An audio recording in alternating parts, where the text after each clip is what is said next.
একসময় একটা গোলাবাড়িতে অনেকগুলো ইঁদুর সুখে বাস করত। একদিন একটা মোটা বিড়াল এলো সেখানে।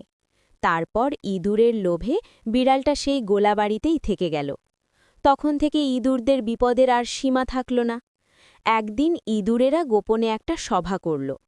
এই সভার আলোচনার বিষয় ছিল বিড়ালের অত্যাচার থেকে বাঁচার উপায় ঠিক করা। এই সভায় অনেকে অনেক উপায়ের কথা বলল, কিন্তু কোনো উপায়ই সকলের মনের মতো হল না।